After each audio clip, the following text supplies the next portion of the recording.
Good morning, all of you. Java program में while loop और do while loop से हम आज लेकर आए हैं, आपसे मुखातिब हैं। while लूप पहले हम फिर से एक बार बतला दें।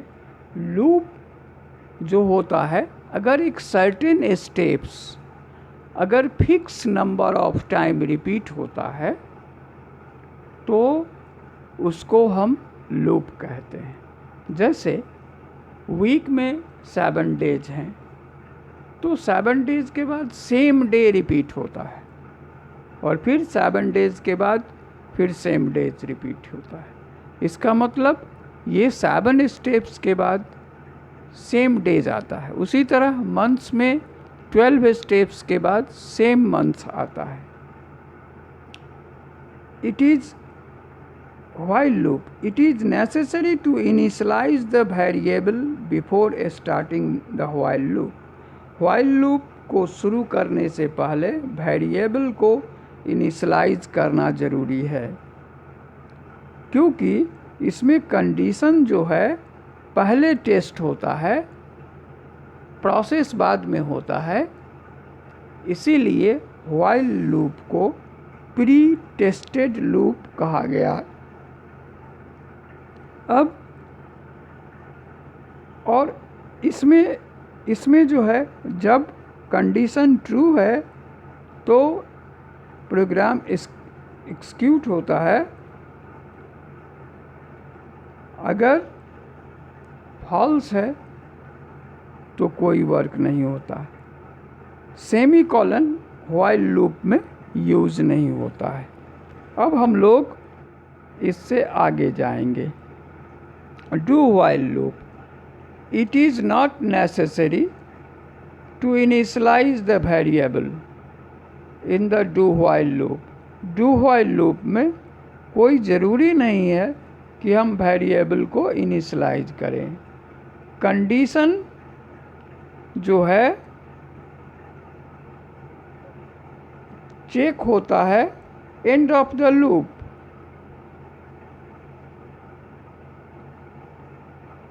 और इसमें प्रोसेस जो है, स्टेटमेंट्स जो है पहले एग्जीक्यूट होता है। कम से कम एक बार फॉल्स में भी होगा, as a condition is just after the execution of the statements, और semicolon is used after you specify the condition at the end of the do while loop. तो डू व्हाइल लूप जो है वो post tested loop है, और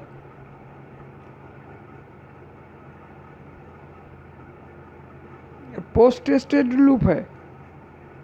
तो पहले देखिए, एक प्री टेस्टेड लूप था, दूसरा पोस्ट टेस्टेड लूप। अब एरी कहा जाता है टेबल को।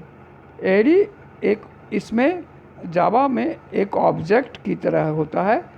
अगर हम कोई एक लोकेशन लेते हैं तो उसमें हम एक ही वैल्यू डाल सकते हैं, लेकिन एरी एक ऐसा लोकेशन है जिसमें हम कई वैल्यू, एक ही टाइप का कई वैल्यू डाल सकते हैं। जैसे आपके स्कूल का रूटीन है, अगर सपोज आपके स्कूल में 7 पीरियड है और आपके स्कूल में 6 वर्किंग डेज हैं, तो आपके एरीज जो है उसका मिनिमम स्पेस चाहिए 6 × 7, that means 6 row and 7 column. तो इसमें जो है, तो इसलिए इसको जो है टेबल भी कहा जाता है और एरी भी कहा जाता है।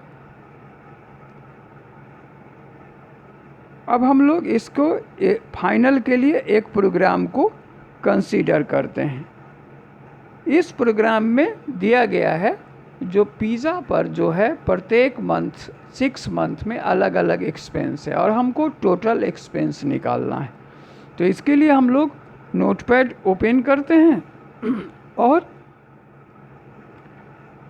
फिर प्रोग्राम लिखना शुरू करते हैं। Import space Java dot util dot scanner semicolon public space class space pizza hyphen arrays curly bracket begin public static void main string args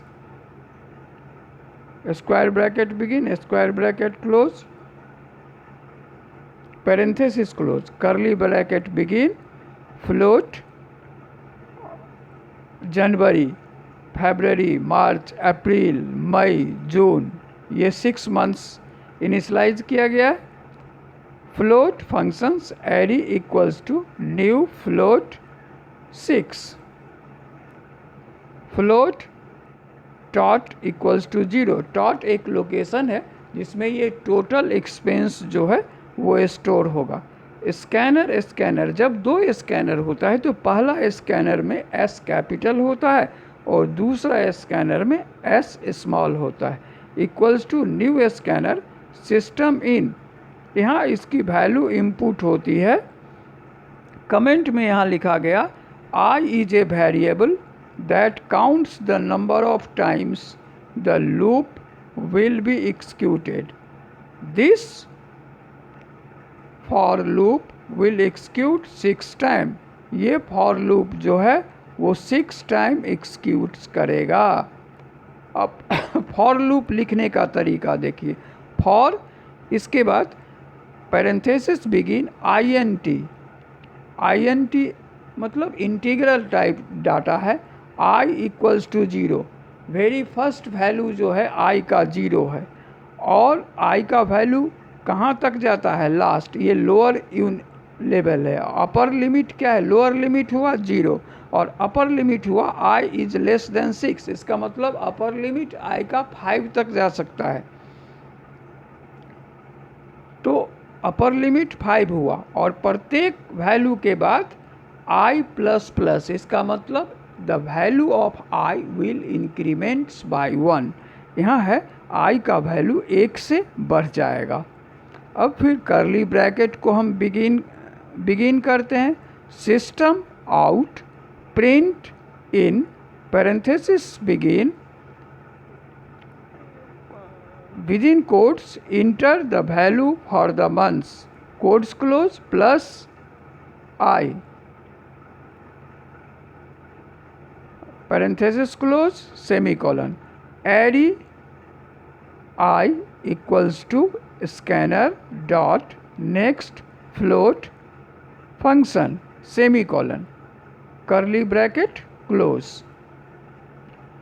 अब ये सारे वैल्यू इनपुट हुए। अब सारे वो वैल्यू जो है dot equals to array 0 plus array 1 plus array 2 plus array 3 plus so on up to array 6। System dot out dot print in total money spent on pizza in last 6 months is codes close plus TOT तो TOT में जो numerical value होगा वो वही यहाँ पर print करेगा। फिर सेमीकोलन, फिर कर्ली ब्रैकेट क्लोज, फिर else statement sign of interrogation. ठीक है, एल्स स्टेटमेंट्स में कुछ है नहीं। फिर हम लोग जितने कर्ली ब्रैकेट बिगिन किए उतना कर्ली ब्रैकेट को क्लोज कर दिए। हमारा ये प्रोग्राम जो है वो कंप्लीट हो गया। जब प्रोग्राम कंप्लीट हो गया तो आप जानते हैं हम नोटपैड में उनको सेव करते हैं। तो फाइल मेनू पर जा कर के हम क्लिक करेंगे, सेव एज ऑप्शन आवेगा और वहाँ पर जो है हम फाइल नेम देंगे pizza-arrays.java करके सेव कर देंगे। जब हमारा फाइल सेव हो जाएगा तो फिर हम नोटपैड लाइन एडिटर से क्विट करेंगे।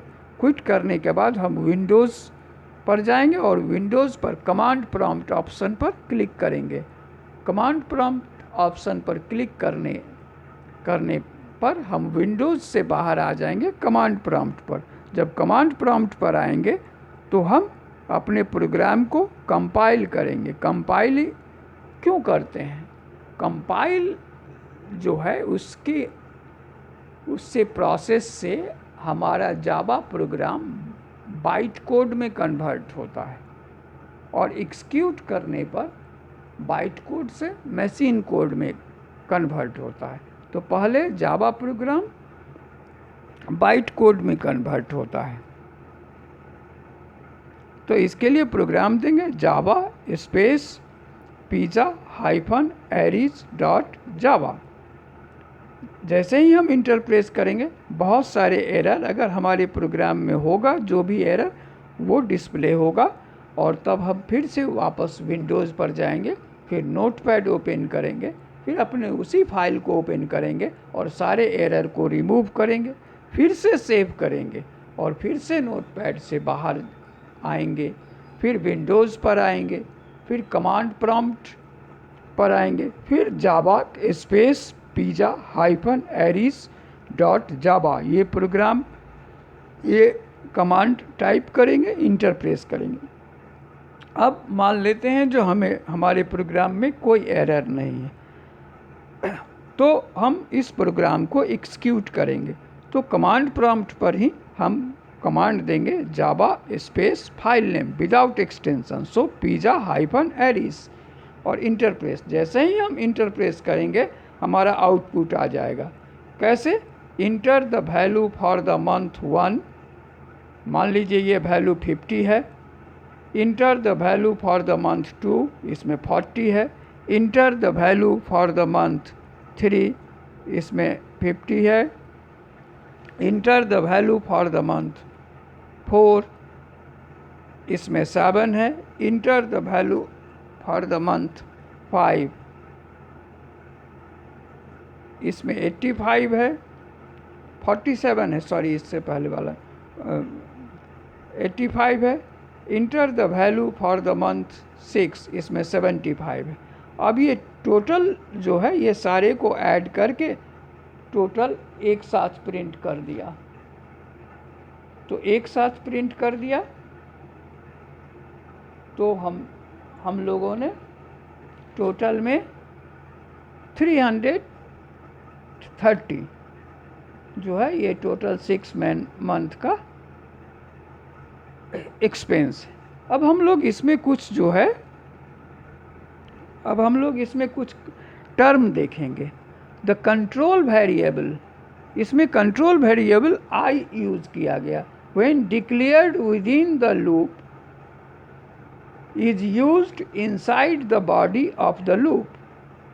If you try using it after the loop ends, you get a compiler error.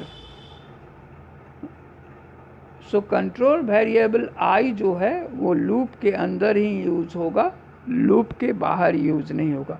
Break statement, the break statement is use to end the loop. कोई भी loop break statement से end होता है, इसका use किया जाता है। अब एरीज आर द ऑब्जेक्ट, ये तो एरीज के बारे में हम लोग पूरा पढ़ चुके थे, समझ चुके हैं। अब इस तरह से हम लोग कई और भी अलग टाइप के जावा प्रोग्राम को हम लोग देख सकते हैं, उसको सेव कर सकते हैं, उसको ट्राई कर सकते हैं, उसको रन करा सकते हैं। और बहुत सारे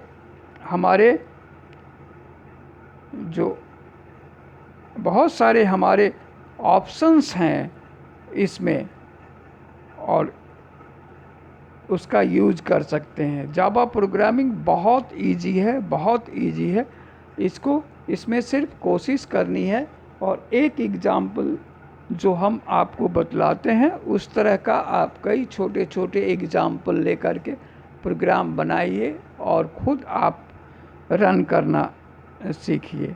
बहुत आसान है जावा प्रोग्रामिंग जो है वो, उसका